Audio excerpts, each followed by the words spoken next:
Hello,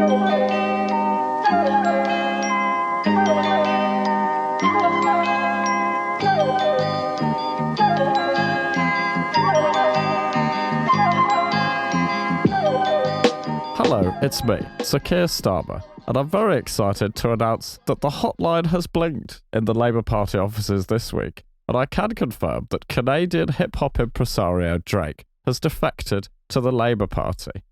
As someone who's long been a fan of Canadian hip-hop style rap, and also old episodes of Degrassi, which I watch with Angela Rayner on a regular basis, I'm very proud to welcome him over to the Labour Party, and I know that he's been subject to some criticisms recently, but I'm sure he's going to be vital in our plan to reach out to younger voters. And so now I would like to ask Mr. Drake to help me with my own diss track against Rishi Sunak. Rishi, why is our public infrastructure so underinvested? From sensible social programs you've divested. You should reorganise our finances, they're in disarray. I welcome what the Prime Minister has done, but I would request that he go further with sound investment decisions in a sensible way. At the end of the next election, some fear the number of Labour MPs may reach as high as 1738. That's right. And the number of Tory MPs might drop as low as 6. Hi, everybody. It's TF. It is. Milo is returned. Well, Keir Starmer briefly was here. Yeah, he had to go. Yeah, and Milo's back now. I'm back. I'm back on this side of the world, which is nice. Yeah, Milo and Edwards, the close side of the world. How about that one? There we go. How about that one for you? Podcasts are now battlefields. I tell you what, being away for a long time really makes you realize is, Australia is nice. However, I have like a routine when I'm here, and I have so many things to do each week. What I've realized is that the only way I can do that is with like a large amount of autopilot, just by there are certain times and days where I'm in certain places and I do certain things. And if I'm on the other side of the world, my brain collapses because I have to remember all of that stuff manually. And it makes you realize just how fallible the human psyche really is. There's a little sort of like a box in your psyche when you're setting out to do something. It's like, are you in Australia at this moment? And once that's ticked, you're like, fucked. That's right. Yeah, you just go into snag mode. Now that Andy Rooney has come and gone as well, I want to get into our episode. We're going to talk a little bit about the local elections. We're going to talk about the ongoing response or non-response or whatever you want to call it to the local elections, the political environment more generally, that is continuing the transformation, it seems just MP by MP of the Labour Party into the Conservative Party. Yeah, into a kind of retirement home for Tory MPs fleeing that little sinking ship. Yeah, they're doing island hop. Yeah, look. I mean, this is the thing. This is a niche we could carve out for ourselves because obviously, like, some in the Labour Party don't want frothing right-wing Tory MPs in the Labour Party, but they have to go somewhere, right? And so I propose Trash Future, SPAC, Oil Warehouse, hedge fund also become a political party solely for the purpose of giving us a caucus in Parliament while all of these freaks serve out the rest of their term. Oh, wait, are you saying that we could be like a kind of warehouse storage for like end of career frothing right-wing freaks? They're just like nailed into boxes and then like lifted up onto big shelves in a warehouse. Exactly. Like, Sir Keir, on your way out, let me just pitch this to you. This is a service we can offer you. If you let Tory MPs defect to us instead of to you, you will hear nothing from them because we will be silencing them. It will be a cash for no questions affair. What's what you're proposing? You're basically proposing like tax loss harvesting. Yes, that's exactly what I'm doing. Now, I also want to, and then we're going to talk a little bit, of course, about the we talked about how the sort of wave of campus protests in the US was going to move to the UK, and there have been predictably UK responses to that. And then we're going to have a little bit of fun with something I've got planned for us at the end. But first, I just need to I know that we poisoned ourselves with electoralism in 2019. We did. And then we let ourselves get hopeful again. But we cannot rely on electoralism again because Brian Rose lost the London mayor election. I know. It was rigged. It's brutal. Yeah, well, because this is the thing. It's like Russia. They fear real opposition. And so you have to have controlled opposition like Susan Hall or the Britain First guy or Count Binface, all of whom outpolled Brian Rose in the biggest electoral injustice in this nation's history. You know it was rigged because the following day when Sadiq won, he was on the Evening Standard wearing a suit, wearing a green linen suit. And I can only read that as like a dig at Brian Rose, the only man who knows how to wear a suit in a way that Derek the suit guy just cannot comprehend. Yeah, he like as a humiliation thing, he beat him and then he stole his thing of wearing a suit in an interesting way. They are doing this to demoralize you. Part of the resistance inside the Sadiq administration. He knows that Brian Rose hates the Riddler. And so it was a particular... I can't wait. Brian Rose is like, I tolerate the Joker. He seems like he might drink his own piss. But the Riddler and his ridiculous puzzles, I care not for that man. Which is weird because the Riddler is the most crypto-pilled Batman villain by a country mile. Yeah, that is true. Yeah. So, no, we are now entering the glorious third term of the 1,000-year Con 8, I'm calling it. Unquestioned, moderate, slightly disappointing center-left policies. Yeah, like just riding in like at the head of a column of horsemen, erecting a giant kurgan where City Hall used to be. But they tried that with the mound, right? That was a dry run. Yeah. That was Khan's kurgan. We're ready to impose 1,000 years of like a 2p tax on motorists or whatever. Well, that was why people feared, on the Eurasian steppe feared the Khan so much. It was the ULEZ policy. It really fucked with all of their ox. No. Every car owner is now going to have to install a mandatory car bomb in their vehicle. Council employees are allowed to key any vehicle that they see, and Jeremy Vine has been given 007 legal kill status for any motorist he runs across. Yeah. You actually have to genuflect the guy who cycles around with his cat in the front basket of his bike now. Like that's obliged. He you owe him a salute as he goes past. We should also say that Jeremy Vine, aside from being this nation's greatest living broadcaster, is now also this nation's greatest living video editor.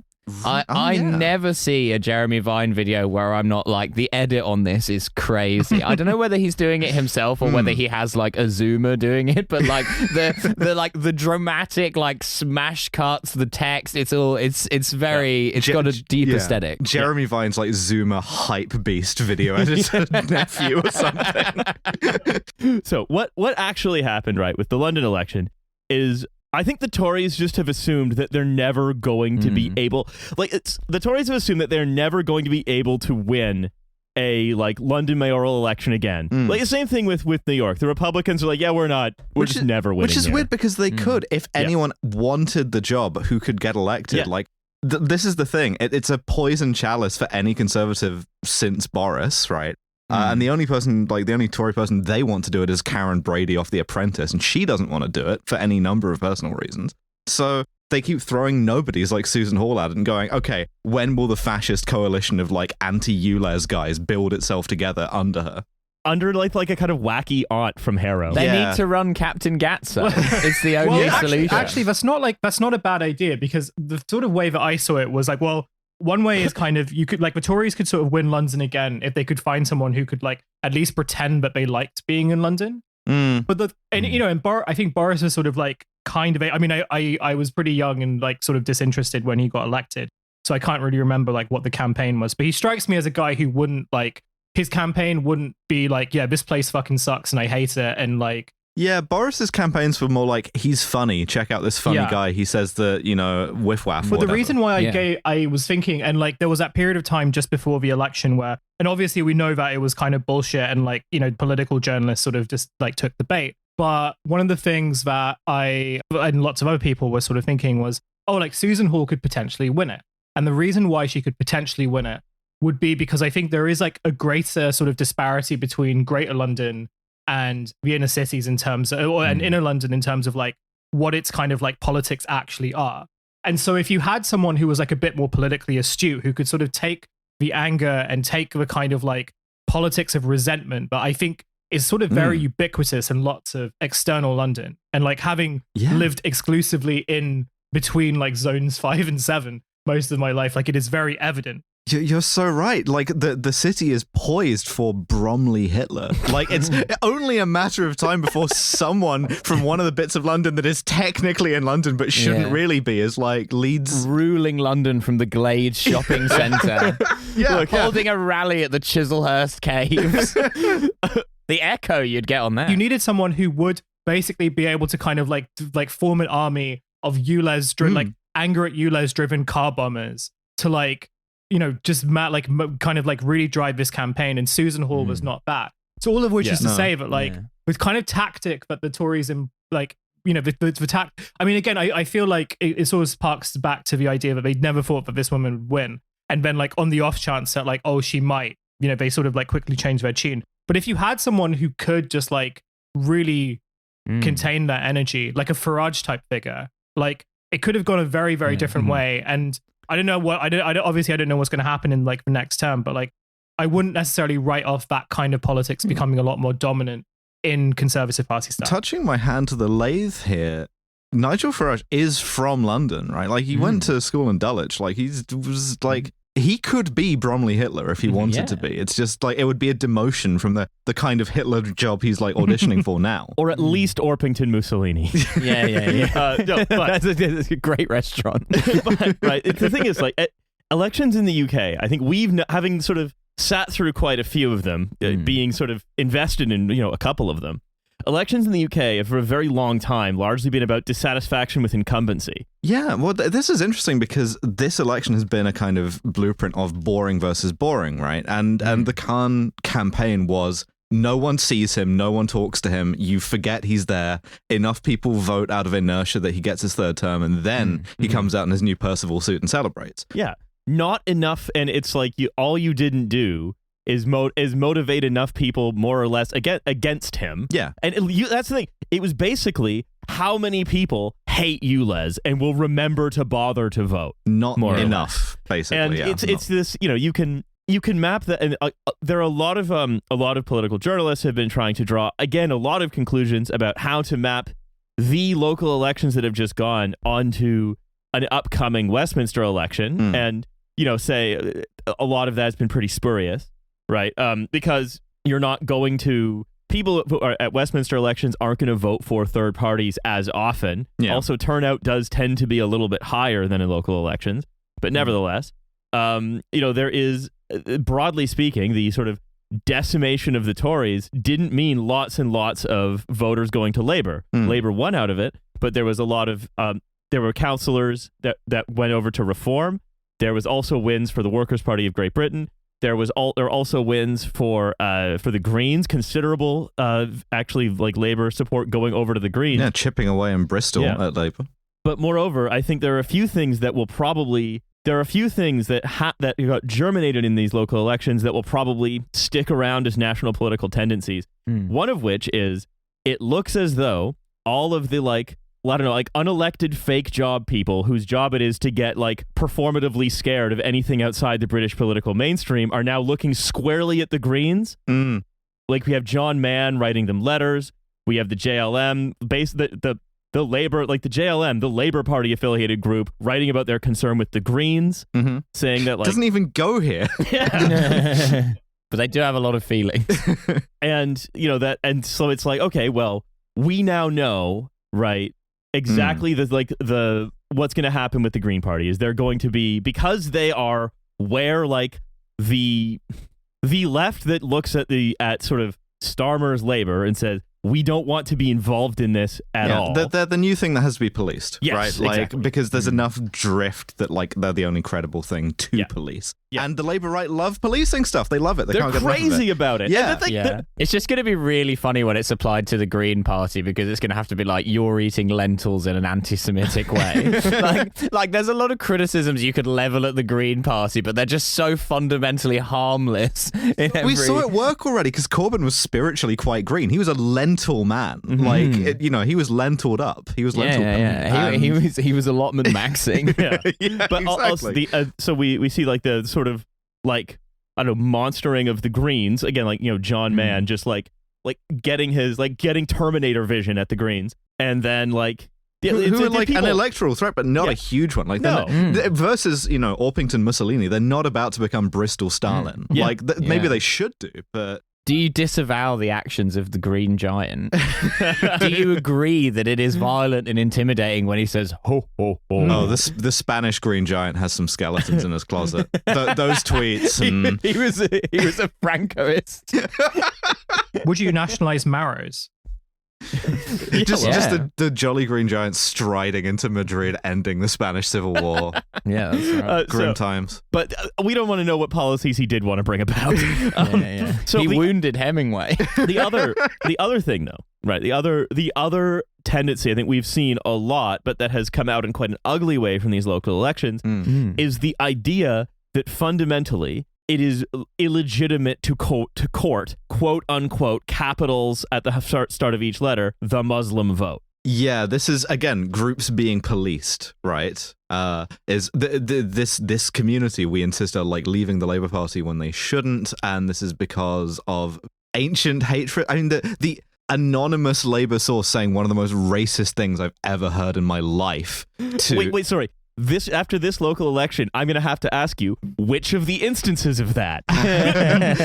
Specifically the one talking about like Hamas winning in the West Midlands. I mean, to be fair, that was a great one on the board for Hamas. No one really expected that. I mean, they are kind of a single-issue party, and no one was really expecting them to make such big inroads, even in the West Midlands. But, you know, fair play to the Hamas candidate. Was pretty shocked at the count. But yeah, no, you had a bunch of, like, Labour right insiders, you know, texting journalists the most, like, repulsive, heinous shit. And then, like, having to cover for each other by being like, oh, this kind of repulsive, heinous shit wouldn't be allowed in Keir Starmer's Labour Party. And if I ever find out which Luke Akehurst did it, then he will certainly be expelled from the Labour Party. Like, it speaks to a real kind of, well, obviously the repressive tendency of the Labour right that we know about, but also the racism that we know about, but also a little bit of, like, edge of panic, right? Yeah, sorry, Hussein, I want to bring you in on this one as well. Yeah, I'm really surprised that the Labour Party is Islamophobic. It's like the first time I've heard about it. No, it's like, it's not particularly surprising. You know, and I don't really know what to say about it other than we will see more of it. It's an interesting sort of insight where, like, on the one hand, kind of, you know, it's not necessarily that there's like a dependency, but obviously, like, you know, for a very long time, like, Muslim votes has sort of made up part of the coalition of which, like, Labour kind of calculates its ability to win under Starmer, and also particularly, like, in relation to sort of the fallout over anti-Semitism afterwards. One of the things that I think we spoke about on this show, like, during that time, was the kind of, like, conflict that this would have with Muslim voters, partly because it's sort of like of the ways in which, and at the time that we were talking about this, you know, it wasn't to say that it was abstract, because, like, obviously, you know, there was still, Gaza was still there. There was still, like, surveilling and policing and, like, brutality. People, like, Gazans were still dying there. But, like, the current war was not in place. And so it was sort of treated in this very abstract way. And, you know, as we've sort of spoken about a lot, like, you know, a lot of the things that came out of that report have now just sort of been thrown into the bin by the people who were, like, and still kind of policing people and chasing them out of the Labour Party. You know, not most noticeably the idea that, like, you know, you can sort of, you know, the report still sort of says that, like, you know, you can criticize the state of Israel without, you know, being anti-Semitic. That is, like, a legitimate position to make. And what we've seen over the past few months is actually, no, that's not true. Any criticism you make of Israel is, in fact, deeply anti-Semitic, and, like, you know, you don't get to sort of defend yourself from that, right? And so obviously this is going to alienate people for whom, like, a kind of religious war. Interesting. Suddenly you think something does have the right to defend itself. Well, it's just like, well, you know, you sort of also manufactured this into a religious war by the nature of, like, how you have reacted to what is going on. Of course, you're going to alienate people. You're certainly, like, I don't think it should be seen as, like, a holistically, like, you know, Muslim voters are turning away from us type of thing. I think that, like, obviously voting is a lot more complicated. I don't believe that, like, the Muslim vote is a kind of, you know, holistic thing in the way that lots of media types sort of insist it is. Nevertheless, like, this is sort of an inevitable consequence, and one that, like, it is extremely frustrating to see columnists and political pundits and people who, like, have access to actual political stuff, and not just, like, us doofuses, like, who just, you know, are on the show, who are kind of just pretending to be deeply oblivious to that. And this is just going to get worse. It is absolutely going to get worse. And, like, I don't know, the gambit at the moment is very much like, you know, and I think the sort of news about Labour and who it's sort of allowing into its ranks and who isn't is very much indicative of a Keir Starmer Labour Party who have sort of hinged their entire strategy on, like, getting rid of all the voters that sort of begrudgingly voted for them for decades and decades in order to sort of court the most insane Tories that you can even imagine. And like, I don't know, fucking good luck to them, I guess. Shaking the fleas off was like the sort of description about it. And we talk about like and I think this can be seen as I think you cannot see the sort of the shift in the color of tie that will be administering the 0 hours contracts, basically, right? You have to see these things all at once. And, you know, this, like, the great weirding of the Tories continues apace because the voters that they lost some to, like, Labour, they lost some to Lib Dems, they lost some to Reform, but the only focus of our political media entertainment, like, edifice that I've seen has been how, like, the Tories have to, the local elections show that the Tories have to chase the voters who are leaving to Reform, and Labour has to chase the voters that are leaving the Tories as they run to Reform. All of which means, right, like, there are two events that happened in the last few days that perfectly encapsulate this, right, beyond the local elections. Number one is as a result of, but there's three actually, one of them involved in the local elections, which is that Tunbridge Wells is no longer Tory. It's a Lib Dems, it's like a Lib Dem council now. Incredible. Great stuff. Yeah. For those of you not in Britain, Tunbridge Wells is probably like the spiritual center of English nationalist fascism, the genteel middle class sort of English fascism. It's the site of, I believe, the most expensive boarding school in the UK. In fact, it's the kind of Bayreuth to Bromley Hitler. Yeah. It's your archetypical sort of priggish, curtain-twitching letter to the editor that's sort of disapproving. Disgusted in Tunbridge Wells. Exactly. Yeah. It's always signed disgusted of Tunbridge Wells. And they're going Lib Dem. The Tories got too weird for them. Right, but the other thing... Just like economy gets 1% too bad, I've now been reading 700 pages of decolonial gender theory. I went to uni with a girl who lived in Tunbridge Wells, and every night she would have a phone conversation with her dog. I'm not joking. That happened. Okay. Yeah. She like we were having like dinner in our halls, and she was just like, "Oh, I've got to call the dog." And she came back, and I was like, "Can you like say that again?" She's like, "Yeah, I phoned my dog. It's like because my dog misses me." It's sure. And she was from Tunbridge Wells. Yeah. It's obviously though, like as a typical sort of home counties British person, being on the phone with the dog does make it harder because you can see the dog, but you can't physically kiss it on the mouth.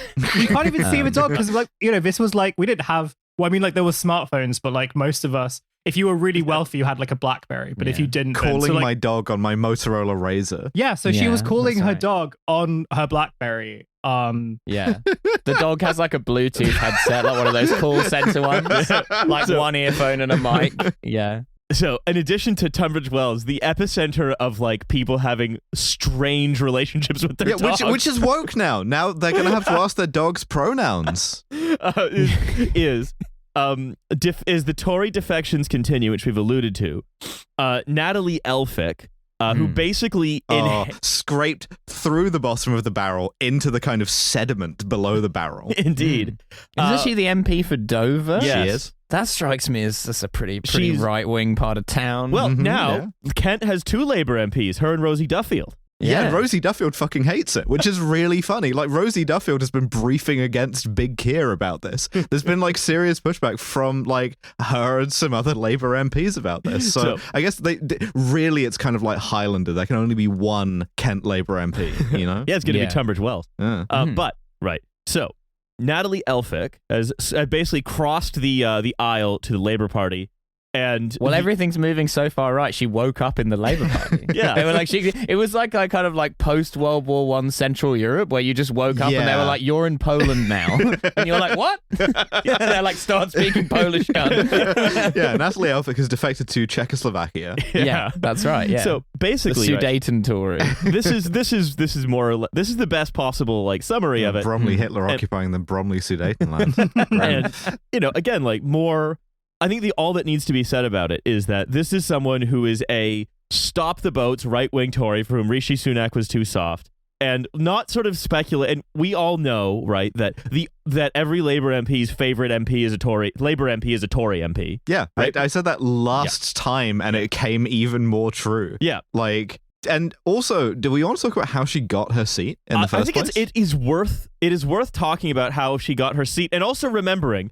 I do hate to bring this up, but it's also worth remembering that in 2019, remember how we expelled sleaze, corruption, and sort of, you Graft. might say, graft, racism, things like this from British politics for good. Yeah, of course. Yeah. Take it away. Well, so Natalie Elphicke got her seat when her husband, Charlie Elphicke, I want to say, Correct, yes. was arrested, charged, and then convicted of sexual assault. And she and a bunch of other MPs made submissions that tried to improperly influence the judge in that court hearing. And her submission was, don't convict my husband of sexual assault because it's not his fault, he's hot. Yeah. He is like a 10 out of 10 smoke show. He's a baddie. Yeah. Therefore, it's not his fault, which is insane. And then they made her an MP. And then Starmer How do you fucking grandfather that shit in?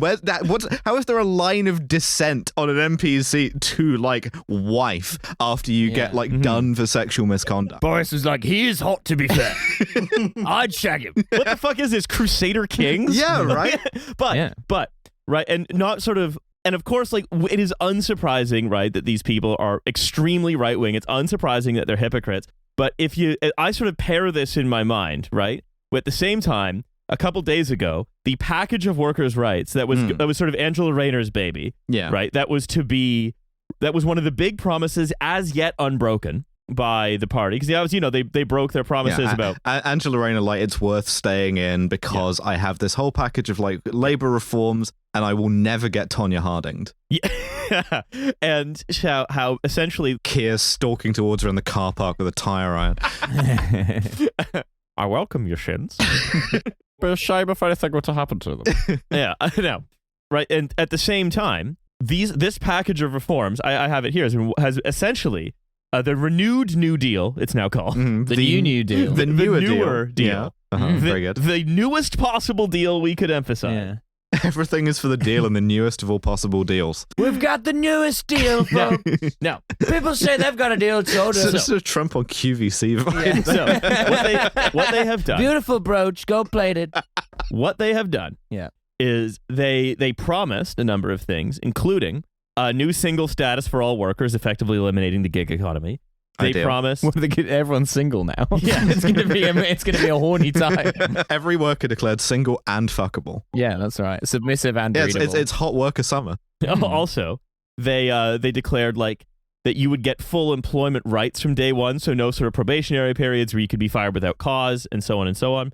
There was to be a low pay commission, would have a statutory duty and powers to raise wages as much as possible. Things like this. Yeah, some of the really obvious abuses, 0 hours contracts, firing you and then immediately rehiring you on worse terms. And the unions were all for this, and they were willing to stick up with a lot of Starmer bullshit because they were going to get this through. And now it was okay, fine, we're not going to get the green New Deal. Yeah, two genders, whatever. No. Fine. Yeah. Can you do something about the 0 hours contracts? Yeah. And Keir Starmer was like, yes. And then it was okay, we're not going to get the Green Prosperity Plan. We're not really going to meaningfully nationalize rail in any way. We're not really going to do anything about all the poo in the rivers.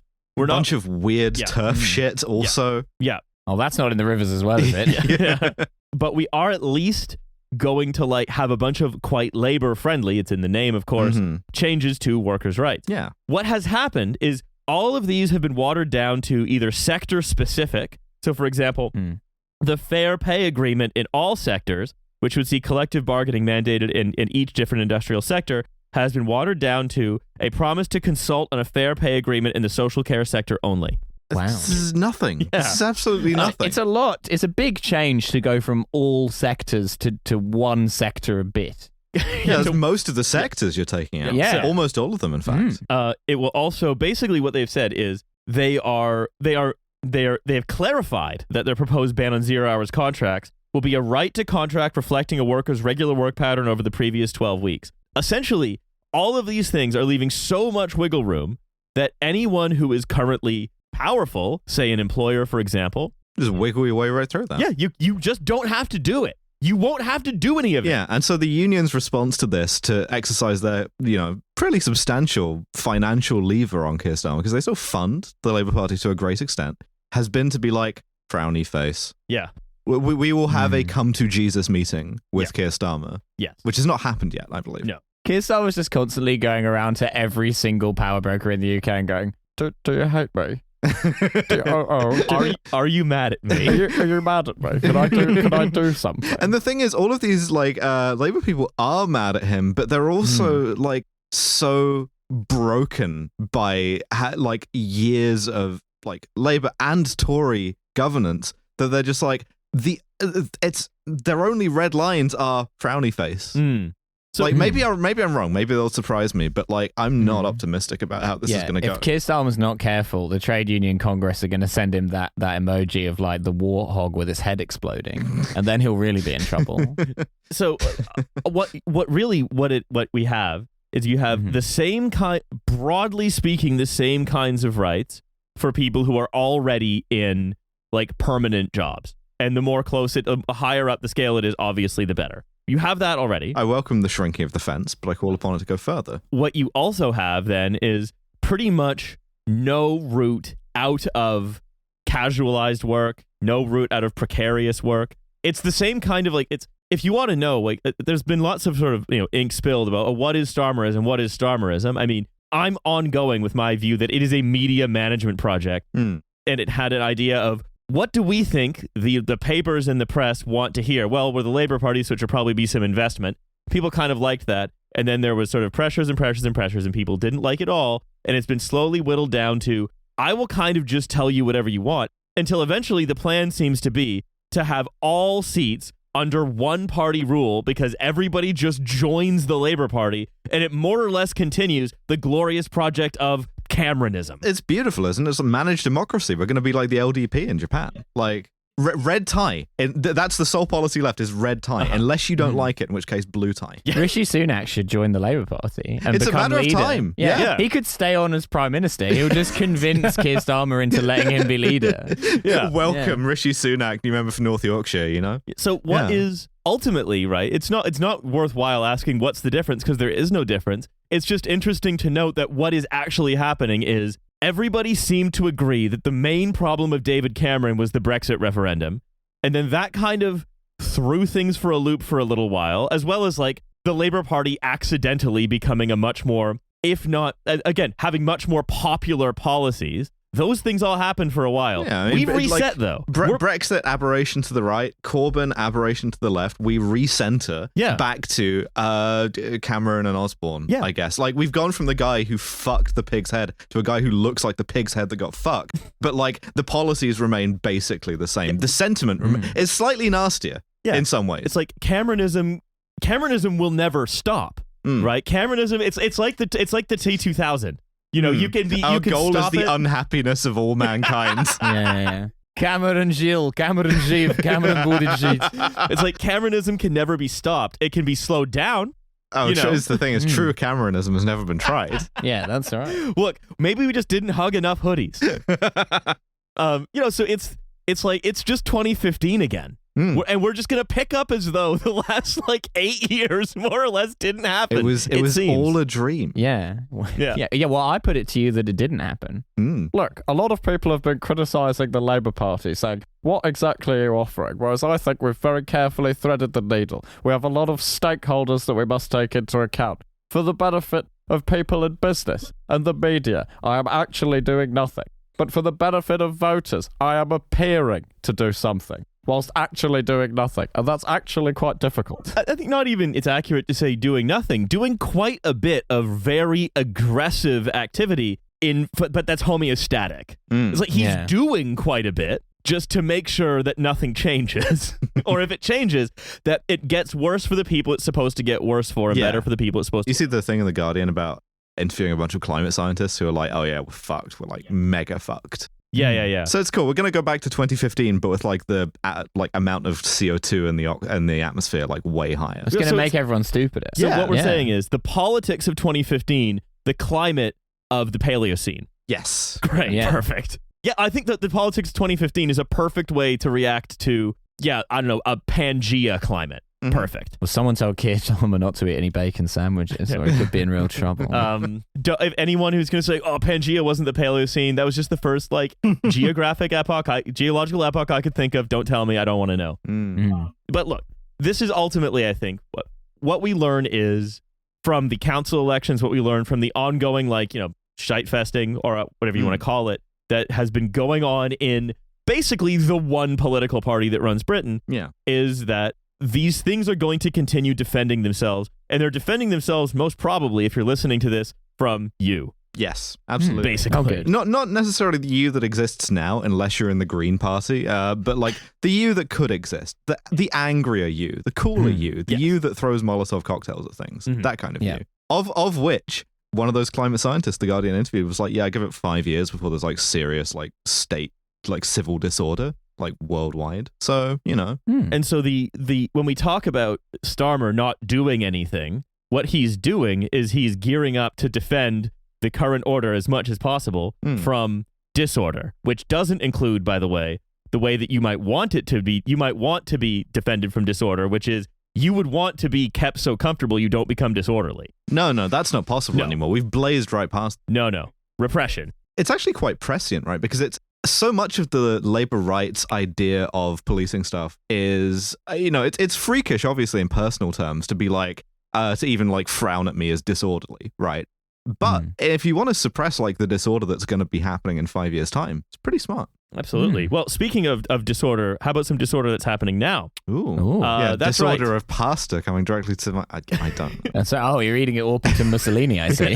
It is indeed, as we talked about in our episode with Victoria. By the way, if you're wondering, these episodes, if you remember, are recorded a few days in advance. Yeah, if the disorder has already happened, if society has collapsed, we recorded this right before it did. Yeah, if Orpington Mussolini has been cancelled, we're sorry, we didn't know. Yeah. Orpington Mussolini makes the night buses run on time. Yeah, that's right. So, look, is that as we record this now, the sort of ongoing student protests against atrocities and crimes against humanity being committed in Gaza, and specifically their university's involvement in them through investment, has now sort of started to take off in the UK, with early victories being won at Goldsmiths, who I believe, so they have, and again, I welcome being corrected here, they actually did achieve divestment, which is the most important aim, as well as some other goals, which is scholarships for Palestinian students, and then sort of changing some like protest guidelines and so on and so on. That's like the divestment thing's the most important thing. Similarly, shout out to Irish students. University College Dublin, they occupied their library for 5 days, I think, and the university took the correct approach, which was do nothing and then give them everything they want. Yes. This is the thing, right? If you were a university administrator and you never had this many students in the library, what's going on? If you're interested in like maintaining a sort of like well-administered university, one of the best things you can do is unconditional surrender. Yeah. Give the students everything they want, because what they did was they like went, yeah, we will absolutely divest from like all of our investments that relate to Israel at all, and we will give the students everything they want. And everyone went home, and now you can use the library again. Yeah. No, but you won't, because you're an undergraduate student. Yeah, exactly. And it's UCD, so it's full of tourists anyway. There have also been other encampments that have been set up at other London universities, which are some of the earlier ones, and now at universities around the country. Oxford and Cambridge are, of course, meriting outsized coverage because... I got an email from Cambridge University about the protest there from the Vice-Chancellor. Why? Why'd you get that email? It was the most... I don't know. I must be on some kind of email list. Don't know what's going on. Yeah. And it was like the most hilariously corporate email I think I've ever received. It was like, we are aware of the protest on King's College lawn. We encourage everyone to be respectful of one another. We are aware that there are harsh feelings on both sides. Are they actually mad because all the students are like camping out on the lawn and you're not allowed to do that unless you have a PhD? Yeah, right. Not unless you're a fellow. Yeah. No, I mean, this is the thing. One thing I will say for the average British university administrator is, unlike the average American university administrator, they don't have a full-time police force with riot gear just under their own personal discretion. And thank Christ for that. They just have guys with bikes. Yeah, being like, can you not being do that? Encircled by like 50 guys with bikes. Yeah, like. The worst thing that Indiana University can do is have you shot by snipers. The worst thing that Cambridge University can do is fine you 6 bottles of port for some reason. This is, but nevertheless, right? These sort of the encampments that have popped up in these universities and these sort of early victories that are being won at Goldsmiths has led to, I would say, a full-scale media and government panic, as Rishi Sunak has summoned the ambassadors from the universities to number 10, basically saying, here's what we're all going to agree on, okay? Except he said it in his little guy voice. Here's what we can all agree on. What? Keir That's the wrong Starmer. one. Oh, sorry. Because he joined the Labour Party. He started talking like Keir Starmer. Guys. Yeah, Rishi Sunak standing on the chair. Standing backwards on a chair. Really Yeah, thrilled that's by the right. idea that when you defect to Labour, you have to start talking a bit like Keir Starmer. Yeah, and for Rishi Sunak, it's a short journey. Yeah, so, well, every journey for him is a short journey. Yeah, that's right. But, so, Well, Rishi... no, actually, it's proportionately a very long journey when compared to... It's like if you imagine how far walking across a tabletop is to an ant. That's like walking to the tube station for Rishi Sunak is like a day's journey. So ways to fly he has everywhere. to take like a little snack. Yeah. So he has basically called the ambassadors summoned the ambassadors like a diplomatic incident from all the universities, basically saying, all right, here's what we're all going to agree on. We're all going to agree, right, that we don't want the protest. This is his words. Campus protests that could escalate to the sorts of scenes witnessed in the U.S. where pro-Palestinian protests at Ivy League universities turned violent. That is the framing. Violence. Yeah. Mm-hmm. That's the framing that is being adopted by the government and anyone in the press who is writing about this. Remember, when we last talked about it, they have been absolutely gagging for the protest for the same protests to come over here because the Tories, the establishment media, whoever you want to talk about, has not had a chance to cheerlead basically like the busting of student heads for about 12 years. Mm-hmm. It's so funny because it just completely misunderstands how anything works in the UK as well. Like, as in, the reason why those protests escalated to violence in America is because America is insane and it has an insane political culture, and loads of insane people turned up and were like, what if we hit the protesters in a way that just doesn't really happen in the UK? Again, like, no university cops either. Like, well, I think there are a lot of the insane people who turned up at the protests in the US were largely police.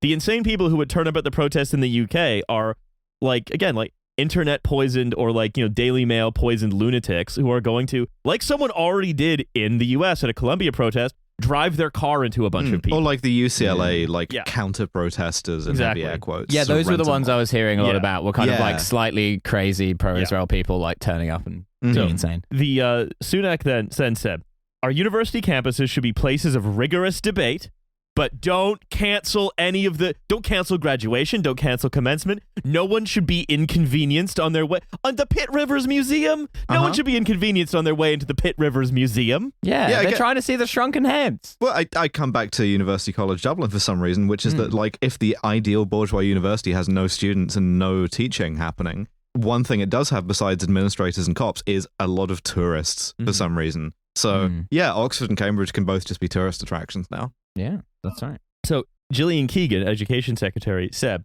that many of them need an increased police presence on campuses after some were slow to react to the problem. So, the idea here is like so many things. No police left. We want to chase America and what they're doing. We want to be. We looked at, or at least our political culture. We want to be in the culture war so bad. Yeah, but they don't want to be just don't want to be in the culture war. They want there's a desperate desire to have those atavistic anger. Sorry, I'll take that again. There's a desperate desire to have that atavistic anger taken out on against people you don't like, you find scary, or you find somehow both intimidating and pathetic at the same time. You look at the demographics of this, and it's mostly like your own children or grandchildren. Yes, yeah. correct. But also that even though we also have no cops left, crucially, Rishi Sunak doesn't have the American cop to draw on. He doesn't have like the Punisher decal guy, because the British cop, what they would do if you sent them down to the protests would be like have a lot of very circumlocutory conversations with the protesters, say stuff like, well, you yourself were sat on the lawn in a grassy fashion.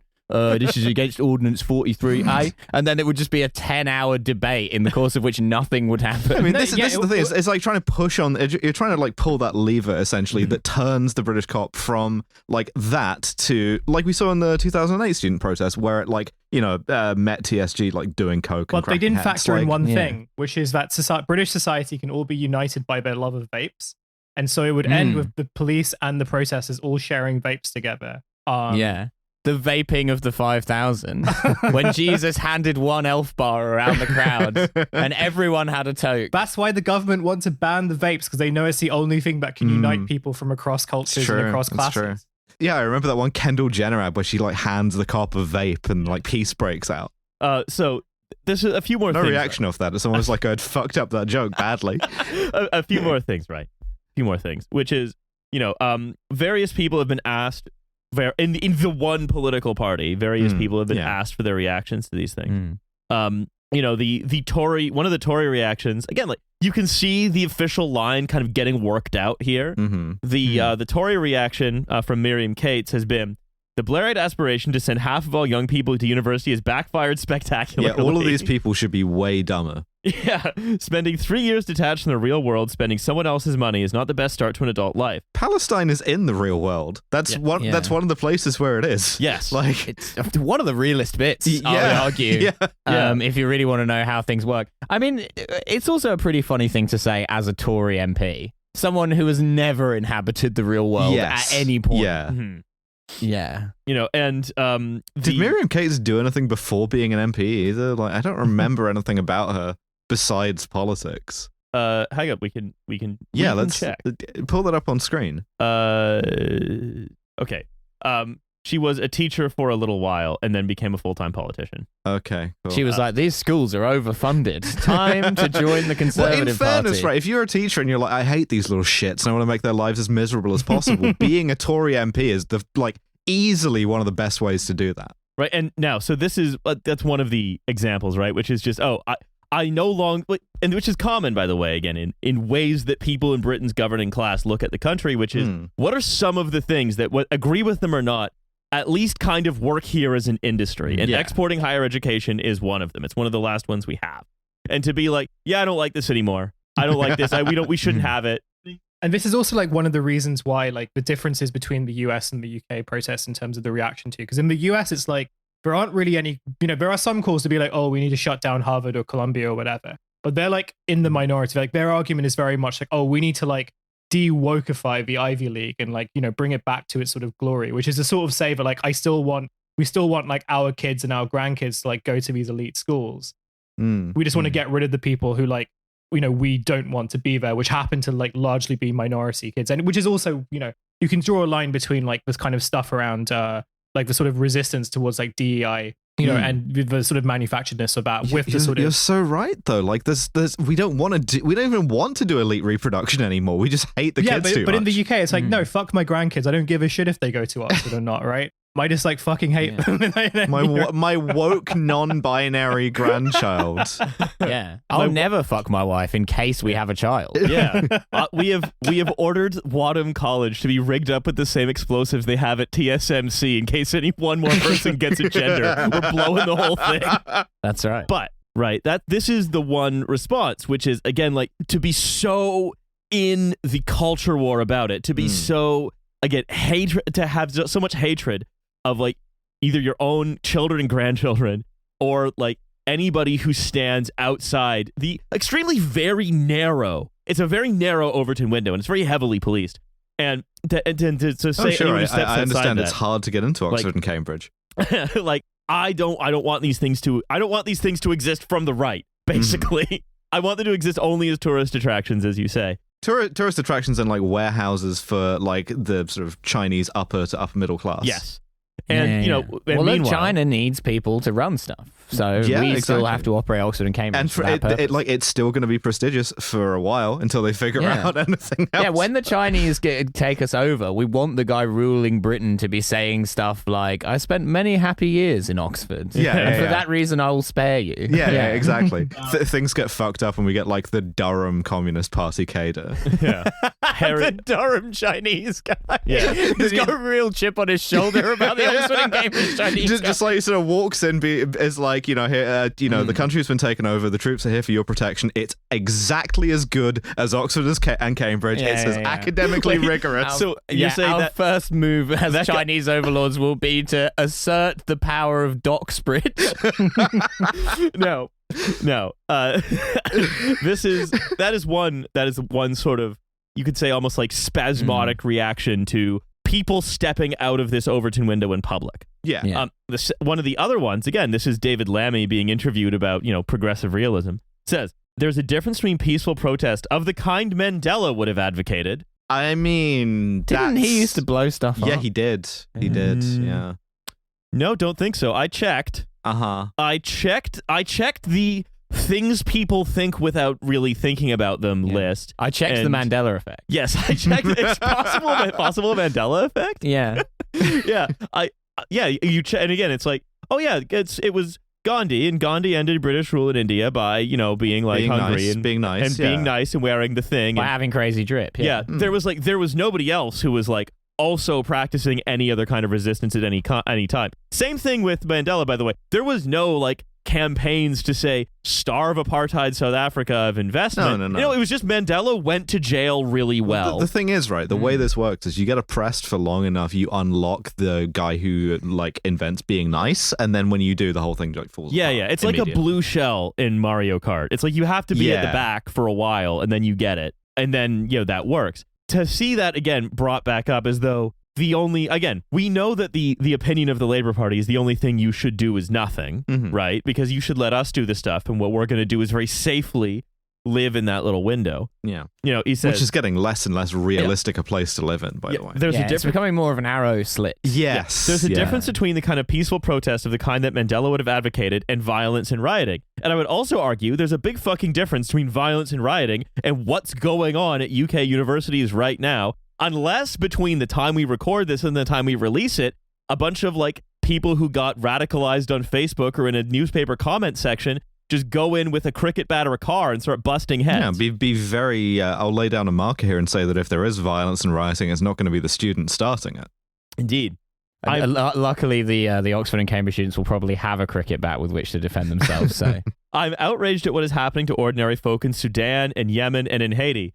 And again, it's like, yeah, I'm outraged at what's happening to ordinary folk in Yemen as well. Who the fuck's doing that? Don't know. Haven't checked. I like that David Lammy's trying to do like he cares about some hipster issues that no one's talking about, and that's his tactic to be like, no one's talking about Haiti. Okay, let's talk about Haiti. But also, what are we doing about that? It's like, hey, hang on a second. Who's supplying the planes that are? And also, these same people often have been protesting against like what we've been fucking doing to Yemen.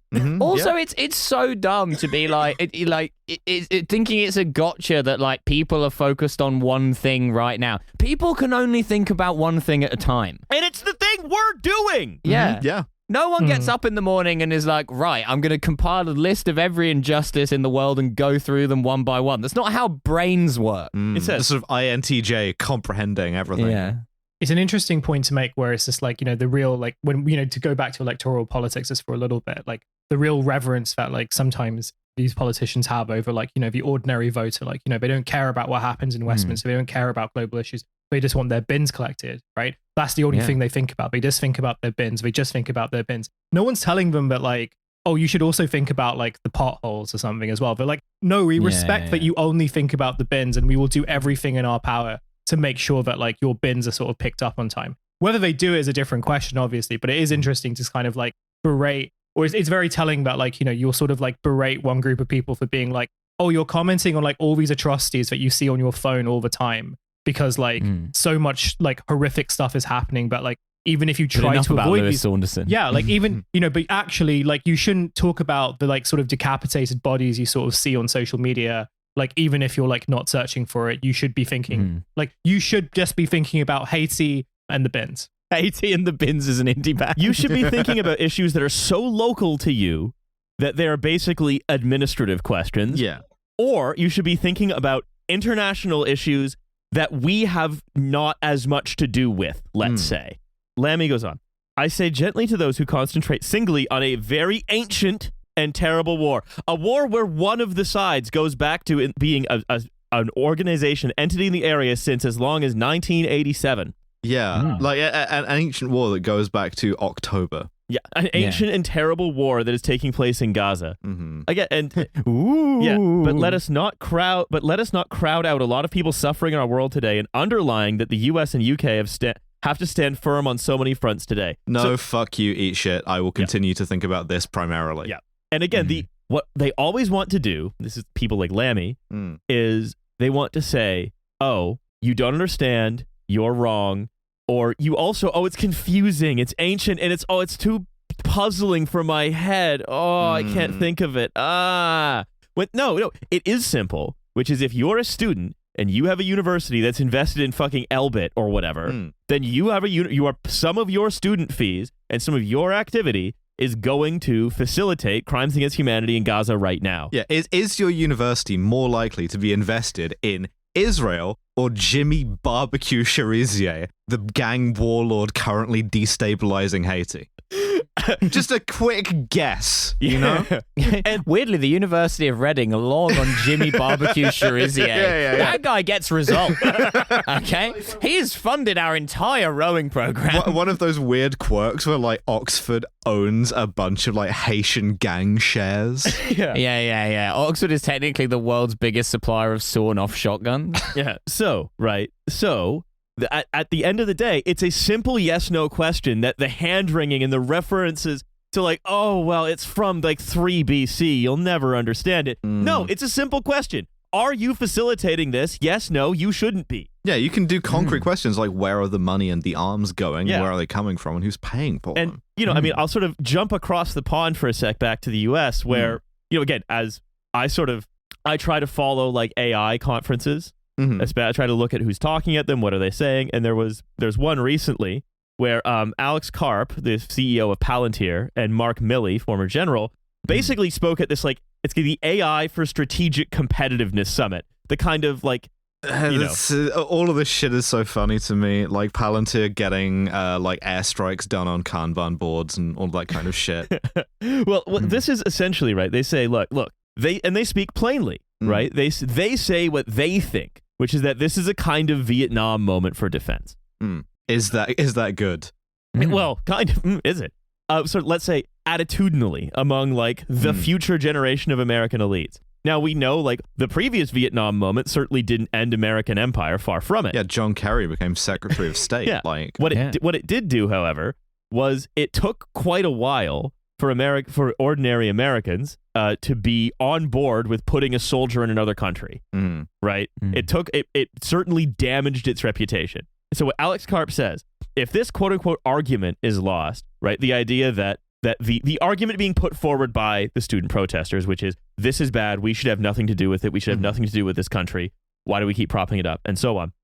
If this argument is lost, and the legitimacy of the U.S. empire is gone. He says, if we lose if we lose the intellectual battle here, we will not be able to employ any army in the West ever again, ever. And you know, there's bullshit. Chinese elites at Durham right now who would love for that to happen. You know, but it's absolute bullshit is the thing. Like this slippery slope bullshit. It's like, listen, if there's actual threats to the West, people are quite capable of seeing them and responding to them. And like the biggest roadblock to fighting them turns out to be the right again, as with Ukraine. But also it feels as though they're like, well, and I think Ukraine is a very prescient thing to bring up in the sense that like they're failing to learn the lessons of what other people are up to. Like Putin massively overplayed his hand by invading Ukraine. And as then he was much more influential before. He had much more sway on the global stage before. And then the US could have just told Israel to knock it off like 6 months ago.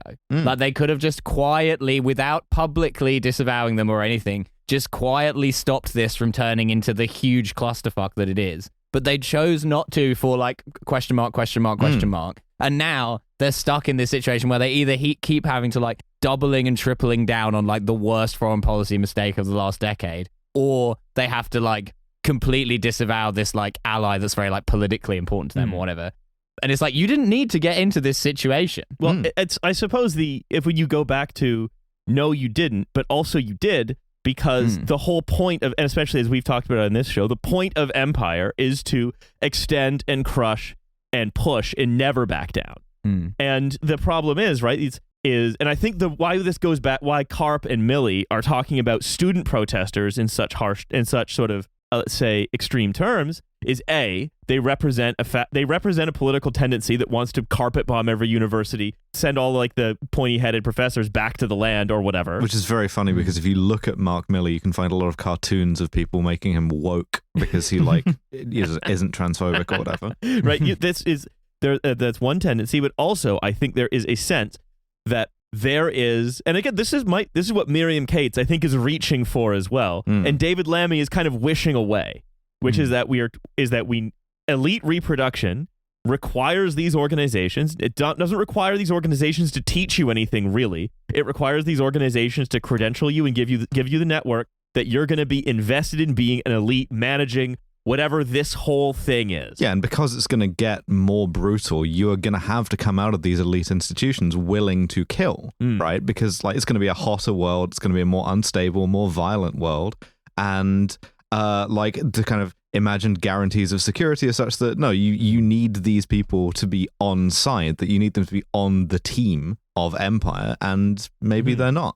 And so David Lammy is saying, I wish that they were just different. Yeah. Miriam Cates is saying, universities are not the place. Again, she's not smart enough to realize it, but she's saying, universities are not the place to be training our incoming class of elites. And then Karp and Millie, I think, are saying it a little more clearly, which is that this incoming class of elites, we cannot depend on not all of them. Many of them will still very eagerly go be like Raytheon executives. Yeah, and that's why we have to automate so much and put as much as we can in the hands of the like careerists and far right freak shows. But huge swaths of those people that, they don't care about them individually, but those people are like opposed to the project that they are trying to carve into eternity, which is the unquestioned river of blood that is spilled in the name of a united free. I am trying to build a statue of the great King Ozymandias, and these woke little shits seem to think that it won't even last. In some ways, doing this has made me feel more optimistic than I have in a while, just because like it is patently obvious that people are like losing control of this, And why would these legs be trunkless? They're vast. They could easily support a trunk. And so like I don't want to say like, oh yeah, I'm dumb. I'm not saying, oh, the kids are all right, etc., etc. I kind of am a bit, but it seems as though there is at least a crisis of elite reproduction that it seems, or at least these people think there is, that they don't think they know how to respond to. Yes. And I always like seeing these people Squirm. think they don't know how to respond to something. Yes. And you can even see it, I mean, just sticking in the US for a second as well, you can even see it with Kevin O'Leary, Mr. Wonderful. And also you can see this is a man who does not understand AI when he gave an interview about protesters at American universities saying, there's plenty of consequences for all these people. Even an image that far away, AI can generate by the way the body moves. What? Yeah, Kevin O'Leary is, if you want to get work for Kevin O'Leary, you're going to have to do like some kind of a body movement AI assessment so that he can see if you were ever at a protest. I enter the Columbia encampment and I walk without rhythm. Yeah, that's right. I'm going to sandwalk right into one of Mr. Wonderful's companies and he cannot stop me. He's not going to be able to tell. It's also just, it's very funny to do this thing just like, oh, look at the students protesting foreign policy. The universities have gone irredeemably woke. And I'm like, sorry, do you think that students doing like little encampments to protest foreign policy is some kind of new or shocking thing? It's like the thing that canonically students have always done. Yeah. And like elites have survived this before, as with Vietnam. The stuff they're bitching about, like famously, it doesn't really work. It went fine. American empire is still there. Also, who taught you how to tie a keffiyeh like that? Just seemed the right way. So he says, that's Mr. Wonderful is actually, he's fighting against it so hard. So he says, I can't believe the stuff I find in background checks now. These people are screwed. He added that due to the use of high-quality cameras to record footage of protests that are posted on social media, employers may be able to find evidence of a person participating in that behavior. Every single image, even at night now, goes into an AI generator and will tell you who that individual is. I hire people. I have lots of companies. I've hired thousands of people. Within weeks, I'm going to be able, when we're doing your background check, I'm going to find where you were because it's going to be out there on the dark web. I'm just thinking about my knowledge of history and I'm putting like both hands to my temples, Professor X style, and going, ooh, please create a class of unemployable, like would have been elites who are very highly educated and organized. Please do that. I am begging you, please do that. Yeah, this goes back to like, I don't know how necessarily we respond to the crisis of elite reproduction. The only problem is that we've sort of, one thing we talked about in the last episode, we talked about the universities, was we've largely, that's yesteryear's sort of place where elites get reproduced. It's sort of, we wonder how many of them do you need, to run your empire?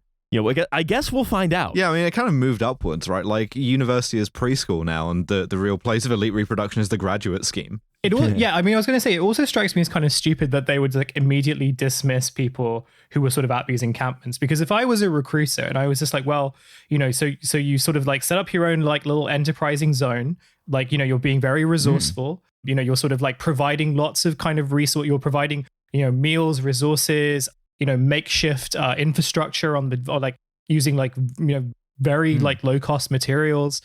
Guy who goes to the encampment because it's good for his CV. you can get t-shirts printed very quickly. If I was a recruiter, I'd just be like, the way that I would sort of like break it up wouldn't be through like violence. It would be like, hey, do you think that your skills would be better suited at McKinsey? Yeah. You've started your very own swin zone here. Yeah. But what about entering the swin zone of life? So, and of course, the other reaction from the UK papers has been to start identifying just members of the protest by name in the paper because they like left some digital garbage in the wake of like. Please don't create a class of unemployable, shiftless future revolutionaries. This encampment participant has a Mont Blanc pen that they were given as a graduation present, which means that they're very out of touch with the biro writing majority. Well, they're in the pocket of the Swiss. We're getting into like 19th century style news. It's some kind of Swiss insurrectionist. Yeah. Anyway, that's all we have time for today for this episode. Yeah. So I want to thank you for listening to TF. Remind you that we have a live show that is almost sold out. Yeah, it's getting close to sold out. People are hungry for trust content. They want to know what happens in the 9 years and 11 months we have to save the West. In Liz, we trust. Yes. Yeah, we've got 9 years and 11 months of Western hegemony left. Yeah. And we're going to be reading all about that. In London on the 29th of May. The ticket links, as ever, are going to be in the description. It's going to be Ash Nish Kumar, the Chinese elite who went to Durham. It's going to be a great... And we are going to see you there. And also, we will see you on the bonus episode, which this week is we are going to be talking about the strange economy of Europe and why it generates so many guys with frequent recurrent guest Rob Smith. I love a bit of Rob Smith. So all people are calling him the Kay Wiggins of the London office. So if you are in Berlin, I have a show on the 16th of May. Please come to that. I need to sell tickets to that. I will also be in Berlin. Yeah, but you can't see him. No. He will go unseen. I will be in Berlin from the following day, dressed predominantly in black, pursuing my own social agenda, hanging out with my girlfriend and our friends who are there. I will not be performing anything. Me, in this case. Well, and Sean. Shouts out to Sean. I will not be performing anything. I will not be selling tickets to anything. Yeah. If you and you can't come see me unless you just walk past me in the street. Yeah, that's right. Don't say anything. No. I also have a bunch of I don't mind. You can say hi. Work in progress shows and stuff all over the UK. Milo.co.uk/live-shows for all of that. Nice. Sick. Perfect. Bye, everybody. Bye. Bye. Bye.